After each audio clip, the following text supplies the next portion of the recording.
0.7 to 0.9. We want to keep the R rate number below 1, and R, of course, is the average number of additional people infected by each infected person. The second slide shows the confirmed cases with the test. 6,434,713 tests for coronavirus have now been carried out or posted out in the UK. This includes 193,253 tests carried out or posted out yesterday. 292,950 people have tested positive, an increase of 1,541 cases since yesterday. The graph shows a steadily falling number of identified cases on a 7-day rolling average, despite the increase in testing. The third slide shows the latest data from hospitals.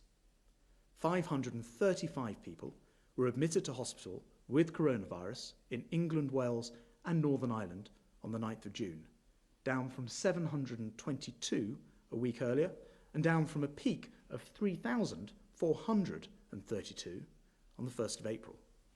392 coronavirus patients are currently in mechanical ventilation beds in the UK, down from 571 a week ago and down from a peak of 3,301 on the 12th of April. The fourth slide shows what is happening in hospitals across the country. There are now 5,607 people in hospital with coronavirus in the UK, down 20% from 7,036 a week ago and down from a peak of 20,697 on the 12th of April. As the graphs show, while there is some variation, most nations and regions in the UK are broadly following a similar pattern. The fifth slide shows the daily figures for those who've sadly lost their lives after testing positive for coronavirus. Across all settings, the total number of deaths now stands at 41,481. That's an increase of 202 fatalities since yesterday. When measured by a 7-day rolling average, the daily number of deaths currently stands at 174, down from a peak of 943 on the 14th of April.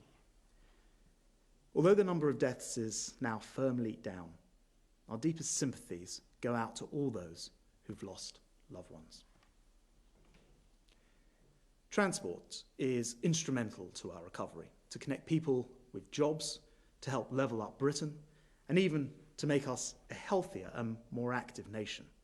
But as people start to travel, transport also presents one of our biggest challenges: how we protect passengers, prevent the spread of virus, even as we become more mobile. Transport use may be the first occasion since the onset of COVID that we've shared confined spaces with others. So it's critical that we all take a vigilant and cautious approach over the next few weeks. I'm just going to say this: if you can work from home, you should continue to do so. If you cannot work from home, you should try to avoid public transport. If you must use public transport, you should travel at quieter times of day. And if you are an employer, you should do everything in your power to prevent staff from travelling unless it's absolutely vital, and please do allow staff to travel at quieter times. Now, from Monday, it becomes mandatory in England to wear a face covering on public transport. That includes trains, buses, trams, ferries, and planes. A face covering does not mean a surgical mask. Face coverings can be made at home, and you can find guidance to do so on gov.uk. As we move to recovery, it's more important than ever to protect each other, preventing those showing no symptoms from infecting others. I know there's huge public support for compulsory face coverings. They show respect for our fellow travellers. But for clarity, transport operators will be able to refuse permission to travel where someone isn't using a face covering. And this weekend, I'm taking powers through the Public Health Act, leading to fines for non-compliance too. We'll take a gentle approach to enforcement during the first couple of days, and help will be at hand.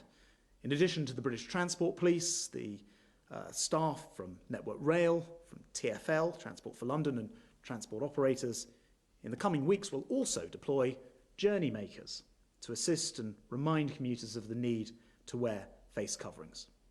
Plus, the Safer Transport campaign will provide plenty of reminders at bus stops and rail stations and on social media. Remembering your face covering should be the same as picking up your phone, your wallet, or your purse whenever you're leaving the house. Please read the guidance, ensure you have a face covering, and protect your fellow commuters.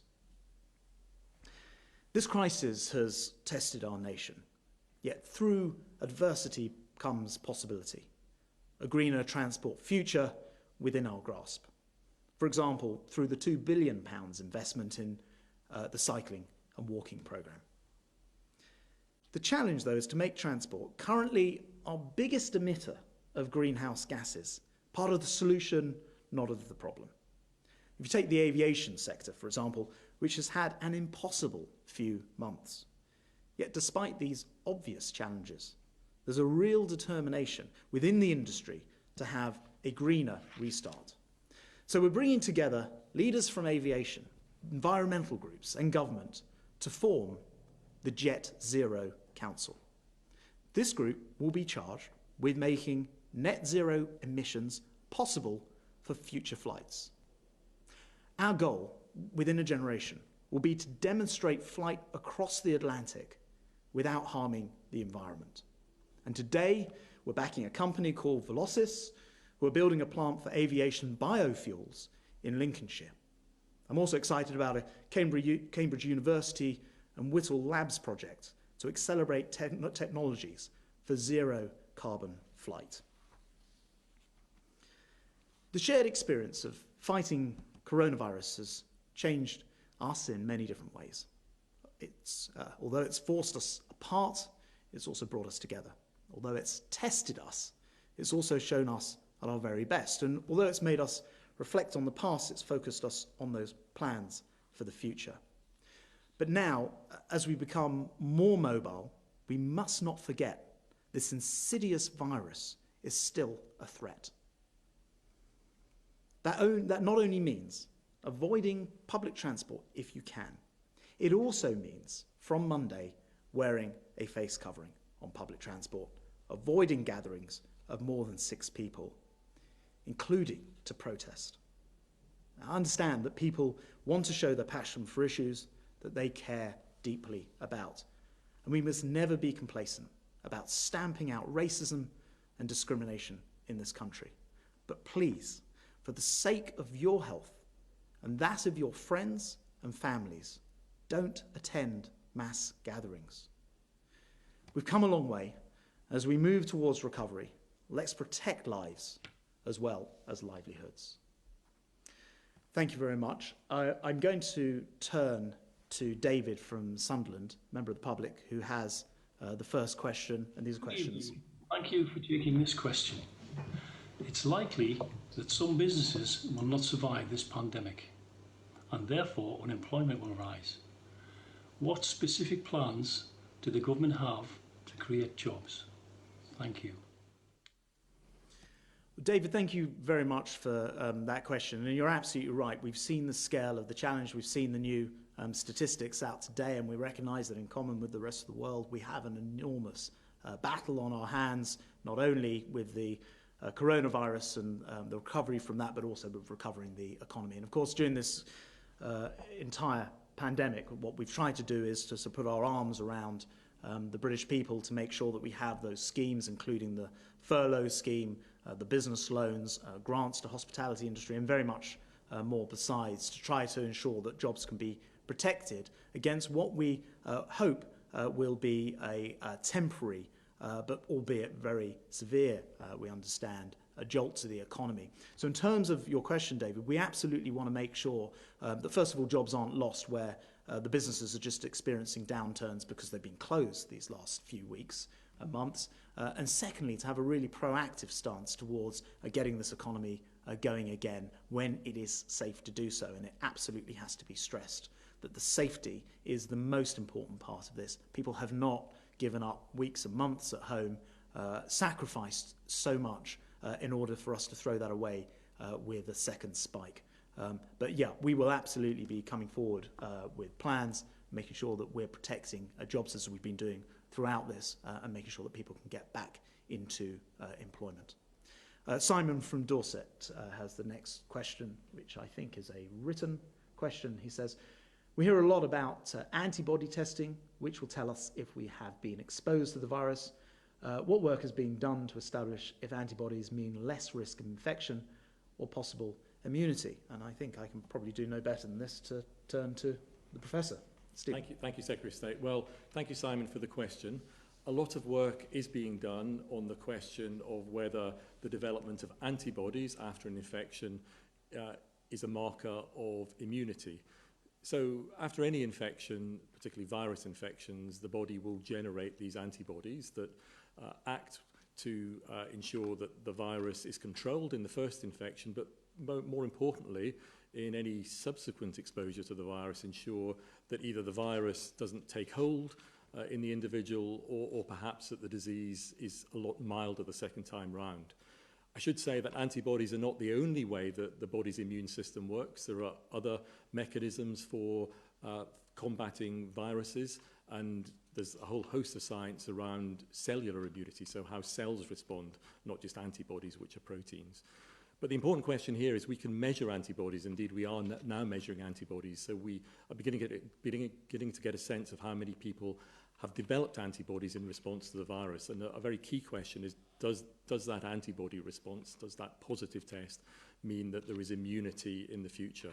So it will only be time and studies over time that really tell us the answer to that question. But those studies are underway. For example, in the health service in the NHS, Public Health England have launched a study called SIREN.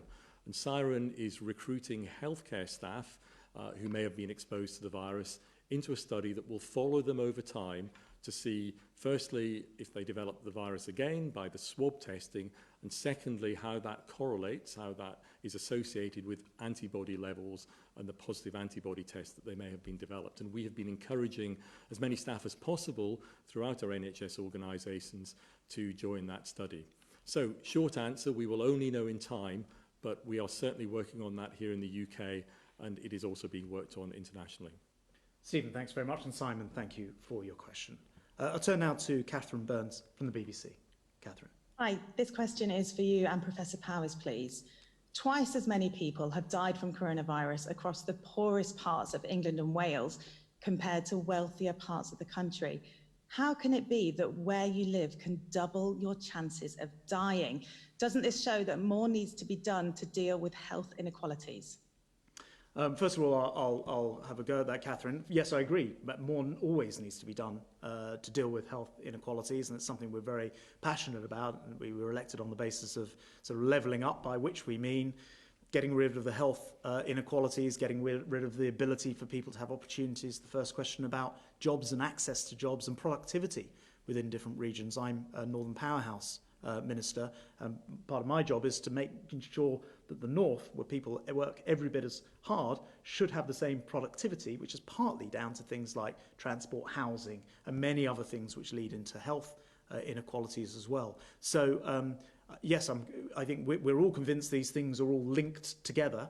We're absolutely dedicated to tackling them, but for possibly a more scientific answer, I'll turn to Stephen. Yes, we absolutely should be focusing on health inequalities more, and that's exactly what the NHS is doing. It's exactly what was in the long-term plan that NHS England published at the start of last year.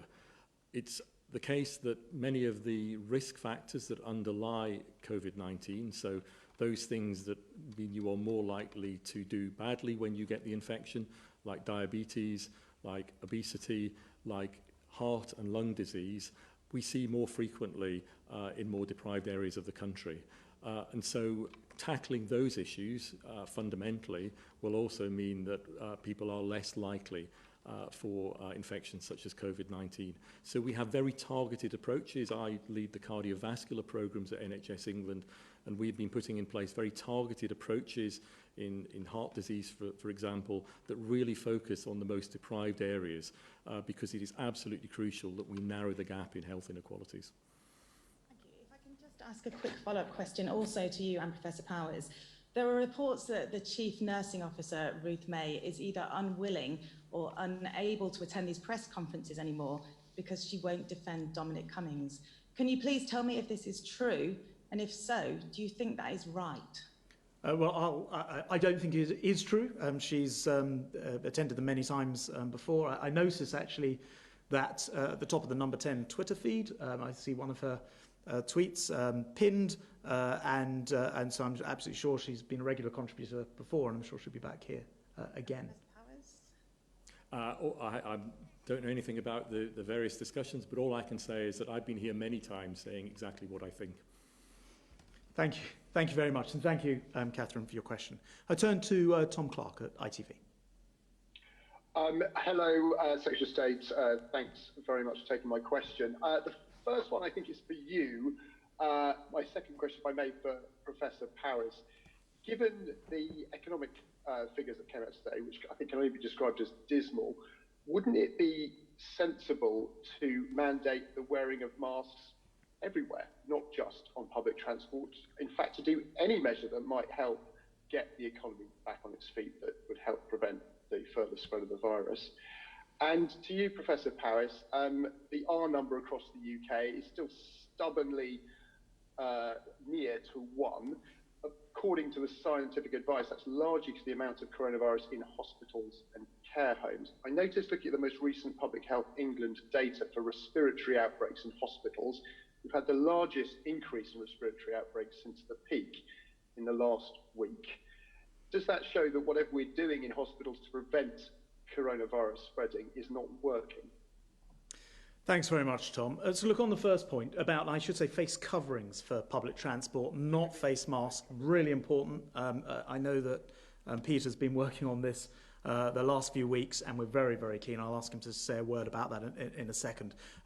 My understanding of the science, and I know that Stephen will put me right if I get this wrong, that in terms of sort of priority, social distancing is absolutely the most important thing, along with washing your hands and along with not touching your face. So perhaps those things are equal, Stephen will tell us. We found when we looked at the evidence on face coverings that it was distant to those things. In the end, as you know, and as I mentioned in my comments before, we've decided to bring those in and make them mandatory because it is something that actually helps your fellow commuter, your fellow traveller, and we thought that that was a good thing to do for society. By its very nature, if you are on a train or a plane or a ferry or a bus, you're in an enclosed area. That's not the case if you are out and about on the street, and I think that may be the principal difference of this. I wonder if I can just use your point to ask Sir Peter to comment on the face masks coming in and the work that's going on there, and then I'll go to Stephen on your last point. So thank you, Secretary of State. On face coverings, when we first were restarting the transport system, when people were first able to travel again, apart from essential workers, the government said then that face coverings were recommended when it might be likely that you would be close to other people. The reality of our transport systems, and particularly as the economy ramps up, is that there'll be more and more occasions at which you might be closer to people than you would care for. So it seems perfectly logical to me and all my colleagues as transport operators to mandate face coverings now, because as we get to Monday and the restart of non-essential retail and looking at more people going to work, it's much more likely that you'll see or be close to other people. So face coverings is a sensible thing to do, and we're expecting on Monday, because passengers are hugely sensible, for people to be wearing face coverings. My understanding, thanks Peter, my understanding, it's an enclosed space, and I think that's the key difference between that and walking down the street. But I'm just going to Let's go to the expert, both on that and the R number question, Stephen. So on the face mask, as I think the Chief Medical Officer and Chief Scientific Advisor said a number of times on this podium, the evidence is weak, but nevertheless there is some evidence, and it is better for enclosed spaces than open spaces where there is less risk of transmission. On the question of hospitals and infection in hospitals, you're absolutely right. It is very important that we focus very hard on infection in hospitals. Clearly, the hospital environment is one where there is more infection because we have been treating many thousands of patients with infection, and clearly infection control and stopping any potential spread in those environments is critical. This is something that the NHS and hospitals are well used to. We've been managing infection control for many years. We've had great success in things like MRSA. If you go back 15 years ago, that was common to see people infected with MRSA in the blood in hospitals, and through rigorous infection control, that is very much all, the levels are much lower, almost eliminated. So we know how to do this. So as we've learnt more about this virus and how it spreads, for instance, the potential for asymptomatic individuals to spread, we've been working closer and closer with our hospitals and other healthcare settings to ensure that we have the policies, the processes in place to ensure that we minimise the risk of spread. So if I give you some of the examples of what's been put in place, so we have been increasing the amount of testing that we've been doing, both of staff and patients.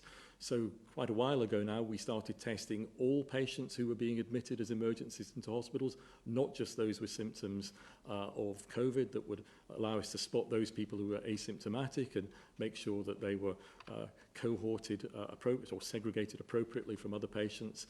We started testing staff who were obviously symptomatic, and then we started testing staff who were asymptomatic. More recently, we have had a real focus on data collection and understanding those organisations who we need to support the most, and Ruth May, the Chief Nursing Officer, is leading on that work. And only today, after the Secretary of State's announcement last week, we have asked all hospitals and healthcare settings to introduce the routine wearing of surgical masks.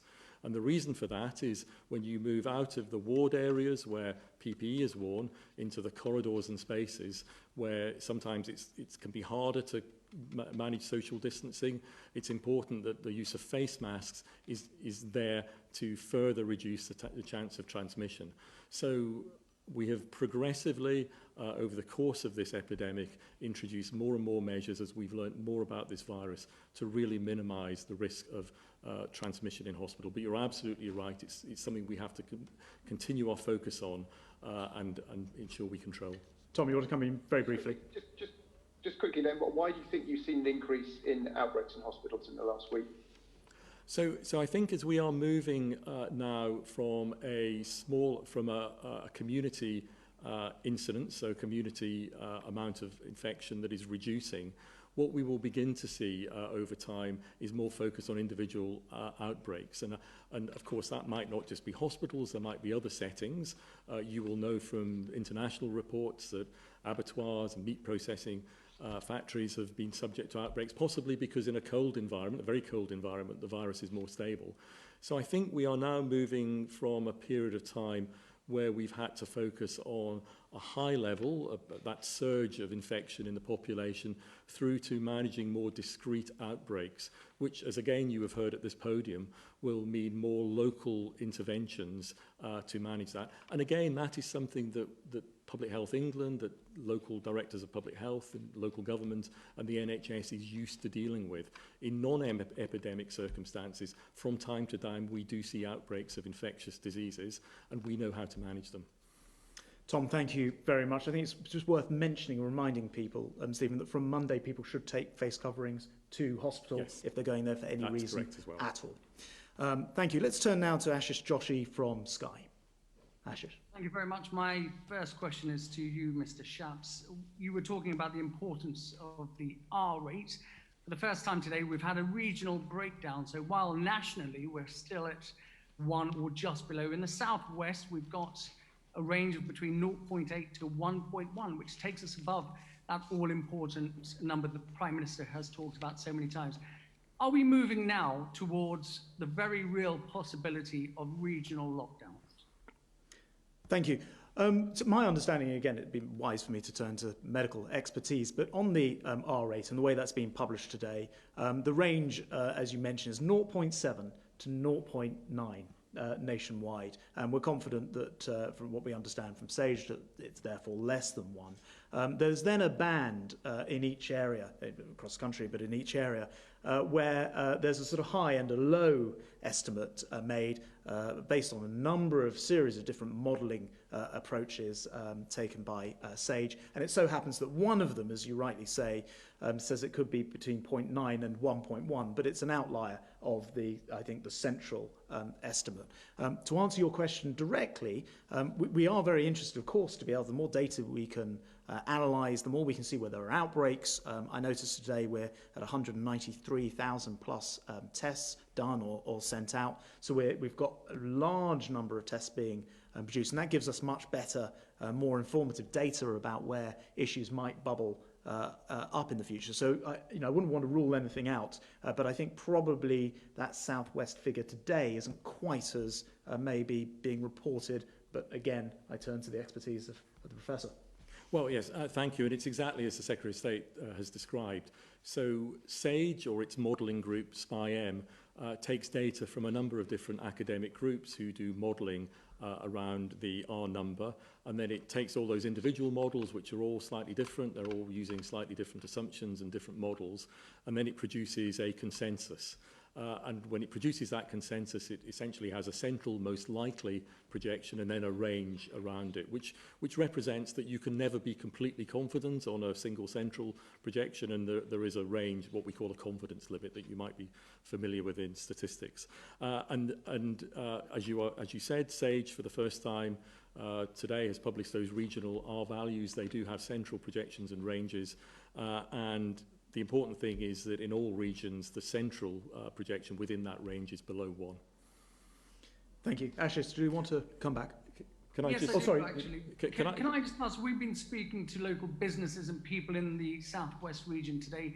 They're quite worried about it. So what would you say to them to allay their fears and concerns? So I actually cut Stephen off. You were finishing the point as well. Well, and probably can answer that. I was going to make a further point around that R, of course, is a very important way of looking at this, but there are other things that we look at. So you may also be aware that the Office for National Statistics has published again today the results from their surveillance study, where they randomly sample individuals in the population to directly look for how many people are testing positive for this virus.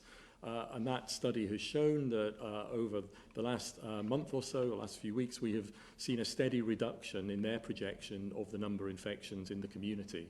And really that evidence also suggests that the R value is below 1, because it's only when the R value is below 1 that we would see that decrease in the number of infections. So R is really important, but there are other ways too of measuring how frequent the virus is in the population. And Ashes, I'd say, look, the message to somebody in the southwest watching this, concerned that they've seen that at least one of the projection models suggests there's a range which could go above 1, is please stay alert, follow the advice, stay at home. That's the only, we now know that's the only way to defeat this thing in the short term, and it's doubly important to do so, but across the country as well. And I think not to be over-alarmed, because as Professor Stephen Powis has said, this was actually the top of the range, which had a number of others which showed it was still below 1, but please stay alert. Can I turn to Natasha Clark at The Sun? Thanks very much. My first question is to you, Transport Secretary. Several airlines have said that the government hasn't spoken to them in any detail about plans for air bridges, which would allow people to travel to countries with low rates of infection without having to quarantine. Is the government currently in talks with individual current countries for air bridges or travel corridors which could make that travel easier? If so, how are those talks progressing, and have any countries declined to work with us so far? And to Stephen Powis, Chris Whitty said earlier this week there was a reasonable chance there will be a second wave of the virus this winter. What extra arrangements are the NHS and the government putting into place to prepare for this in our hospital and care homes, and for the effects of a potential second lockdown, given how poorly prepared we were the first time? Natasha, thanks very much. I mean, as Transport Secretary, of course, I spend a lot of time speaking to the whole of the aviation sector, amongst many others, and including on issues to do with things like the quarantine, which is the basis of the reason why air bridges would be interesting at all. And first of all, just on the quarantine, I mean, I think most Brits understand that we've sacrificed a lot. We've stayed at home. We've been fighting this virus, getting the R number below 1. What we don't want to do is end up sort of essentially re-importing it, either by people coming here or Brits going abroad and coming back. So I think the idea of quarantine is the right thing to be doing, and I note that it has broad public support. But you're absolutely right. We've always said it would come in as a blanket thing initially, and that's what happened, and that we would look at whether it would be safe to, for example, open up what you call air bridges, might better be described as travel corridors, because of course you can get here by rail and by ferries as well. And that's something that we're actively working on. The first review of this takes place on the 29th of June, so I'm sorry to disappoint you about which countries we're speaking to and all the rest of it. We will need to wait. At the moment, it is a blanket situation, but we're of course talking to airlines who are part of the specialist working groups on this, and talking to airports, and indeed we'll talk to other countries about it. But the basic principle should be that we must make sure that we don't end up in a second wave situation, which rather leads into your second question. People would expect us not to do that and to take every precaution against it, and we will only open up air bridges where it is safe to do so, and there'll be more on that at the review period, which is the 29th of June. And on the second point about the second wave. Yes, so hopefully we won't have that second wave, but of course we have to think about the possibility and prepare for it. I would take a bit of issue that the NHS was poorly prepared, because I think the NHS did an absolutely magnificent job, considering this was a virus that we didn't know about until January. Started coming to the UK in February and March, and then we saw that huge surge in March and April.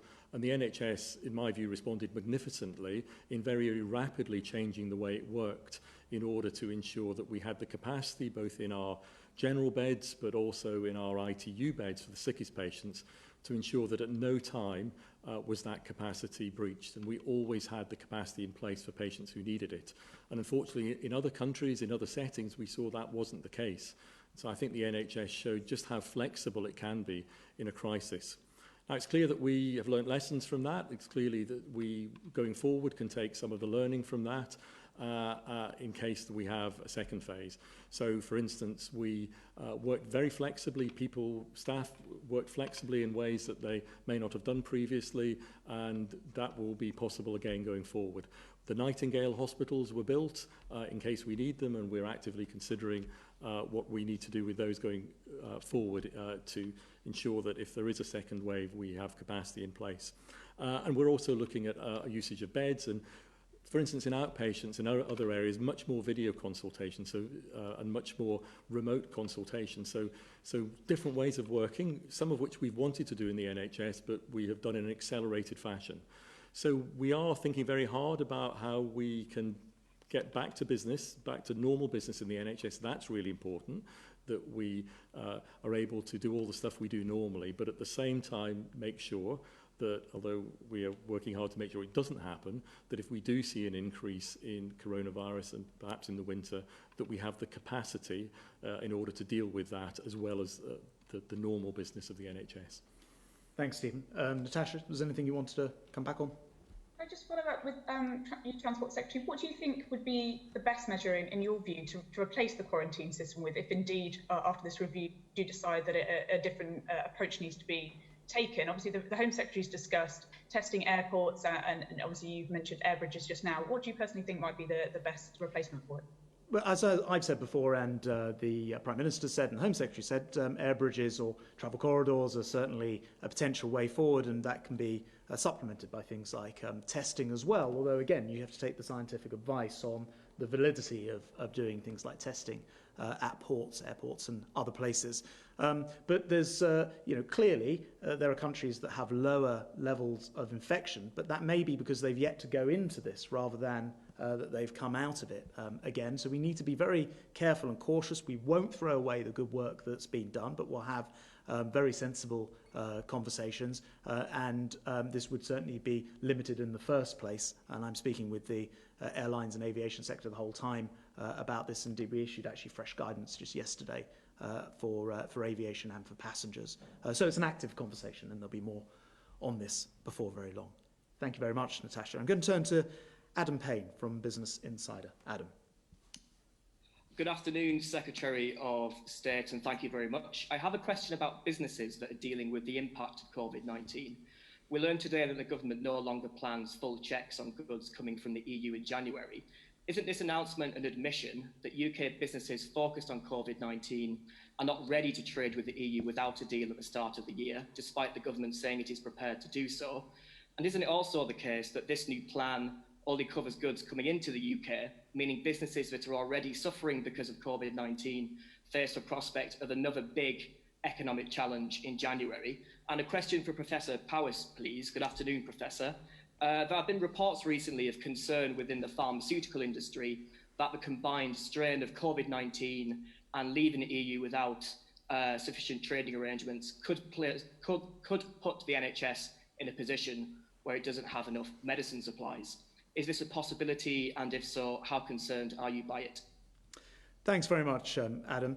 Look, without wanting to get back into the whole Brexit debate, we have now left the EU at the beginning of the year. We leave the transition period at the end of the year, and it's this government's judgment that the best possible thing we can do for business is provide it with absolute certainty that we will not be stretching out or extending the transition period in any way, shape or form. And that is absolutely the case. The transition period will end at the end of this year. Now, what 27 countries in the EU do on their side is their business. The EU is there to represent them.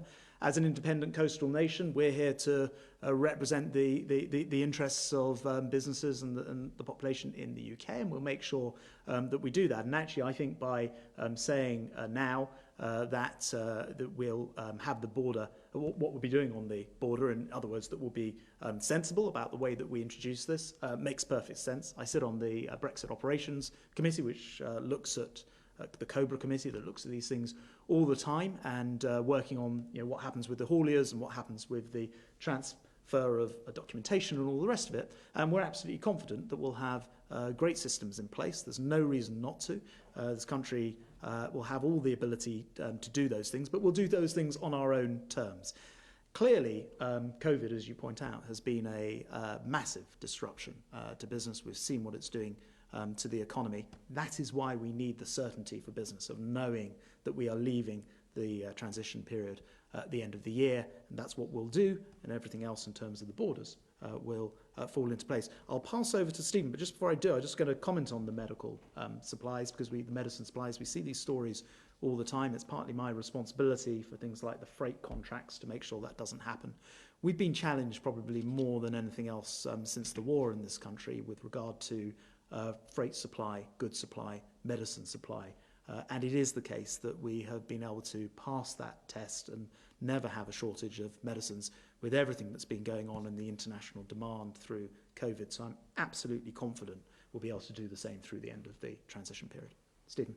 Yes, so thank you very much, Adam. So, of course, medicine supply is very critical for the NHS and for all our patients. And colleagues at Department of Health and Social Care keep a very close eye on all those supply chains, of course, with support from the NHS and particularly the chief pharmaceutical officers of the four nations and their teams. We did a lot of work on that in preparation for Brexit, and indeed COVID has meant that the teams have had to do even more work on medicines, and particular medicines that are used in critical care, for instance. So I think we have a very good understanding of those supply chains, and we're able to look ahead and see where problems might arise and deal with them. And I should say that disruption to medicine supply is something that happens all the time for a whole host of reasons. There may be problems in manufacturing plants around the world, for example. There might be regulatory actions. And as the Secretary of State has said, we are very good at dealing with those, seeing them, seeing where they happen, and putting in place alternative arrangements. So we do know how to do this, but you're absolutely right. It's something that is critical to keep a very close eye on.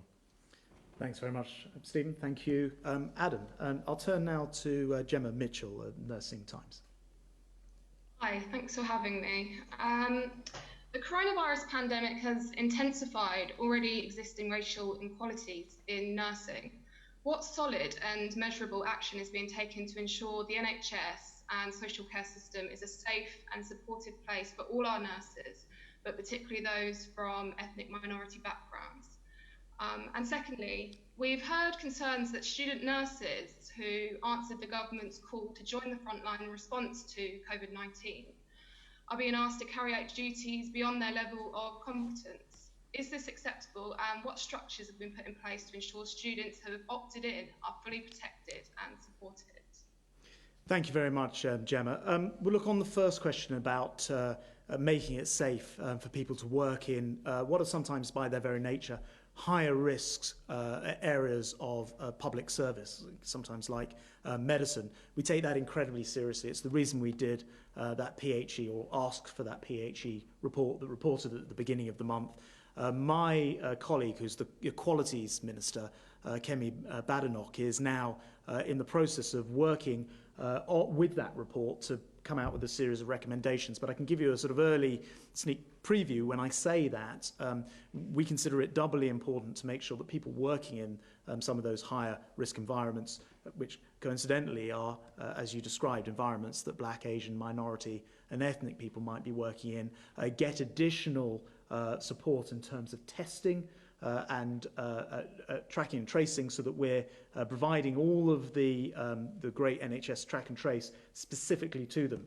In practical terms, that means being able to ramp up the amount of testing that people in that environment are getting, as you rightly point out, disproportionately served by people from BAME communities. So that's a very first thing. And probably on the second point, that's probably one for you, Stephen. Yes, so you're absolutely right. It's key during COVID-19 that we ensure that the NHS does everything it possibly can to ensure that its nurses, but all its all the groups working within the NHS, where they are potentially at higher risk of COVID. And as you know, we have begun to understand the risk factors for that. That includes ethnicity, but it also includes obesity, it includes age, it includes being male, that our individual NHS organisations are able to understand that those individuals need additional support, that we need to risk assess individuals against the work they're doing, and where necessary, redeploy them if that reduces risk.